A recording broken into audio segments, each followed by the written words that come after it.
రే అర్జున్, ఈరోజు నైట్ వెతికితే పోలీసులకు మన మీద డౌట్ వస్తుందేమోరా. ఆ సరౌండింగ్ సీసీటీవీ ఫొటోస్లో మనం ఉండం కదా. నాకేదో తేడాగా ఉందిరా. దొరికిపోతాం అనిపిస్తుంది.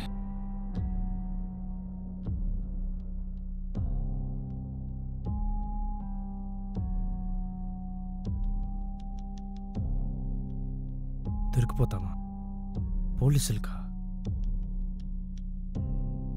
ఫస్ట్ నీ బ్రెయిన్ వాడటం ఆపేస్తే ఎంత గట్టిగా చూసిన మనుషులకైనా దొరకం.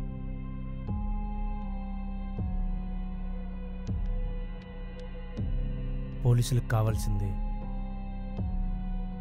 Pattern, evidence, motive. మన క్రైమ్లో ఆ మూడు లీక్ అవ్వకుండా చేసాం. కానీ అక్కడ యాక్సిడెంట్ అయిన గ్రౌండ్లో ముసలాయన చూసాడు కదరా. అంటే ఒక విట్నెస్ ఉంది. విట్నెస్ ఒక మనిషి చెప్పిన మాట కోర్టులో నిజం కాదు.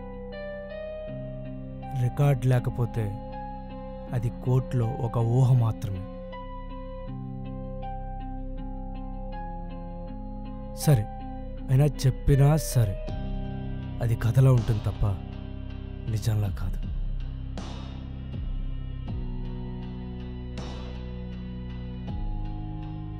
పోలీసులకి కావాల్సింది స్టోరీ కాదురా, ప్రూఫ్ కావాలి.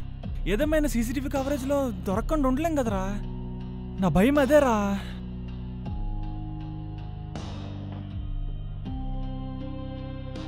సీసీటీవీ టైమింగ్ గుర్తుందా నీకు? Power cut 17 minutes. ఆ 17 minutesలో జరిగిందే ఈ ఆపరేషన్.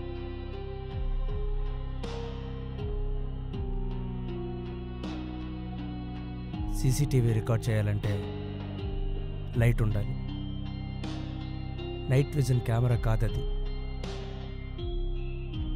మన ప్లాన్లో ఆ లైట్నే తగ్గించేసాం. మనం వెళ్ళే షాడో కూడా రికార్డ్ అవ్వకుండా క్లోజ్ చేసాం. అప్పుడు ఏ కెమెరా పట్టేస్తుంది? కానీ ఎందుకు అంత డీటెయిల్గా ప్లాన్ చేసావు? బికాజ్ క్రైమ్ చేసింది మనమైనా దొరికేది మనం కాకూడదు.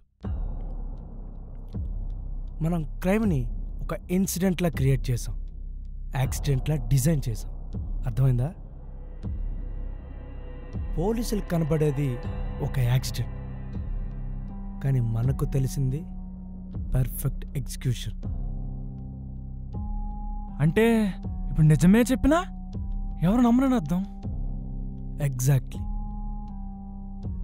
నిజం చెప్పినా అది అబద్ధంలా వినిపిస్తుంది, అబద్ధం చెప్పినా అది నిజంలా కనిపిస్తుంది. అదే మన స్ట్రెంత్.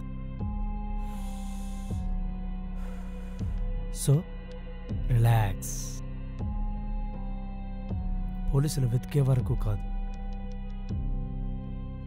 పోలీసులు కన్ఫ్యూజ్ అవ్వడమే మన క్రైమ్ సక్సెస్.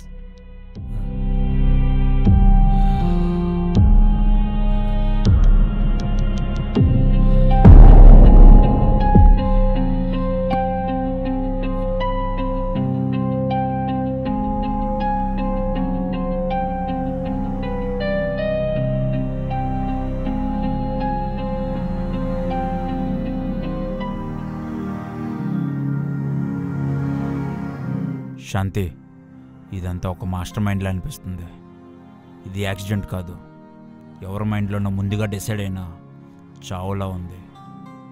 ఛేదిస్తా, ఆ చెట్టుకున్న వేళ్లతో సహా పైకి లాగేస్తా.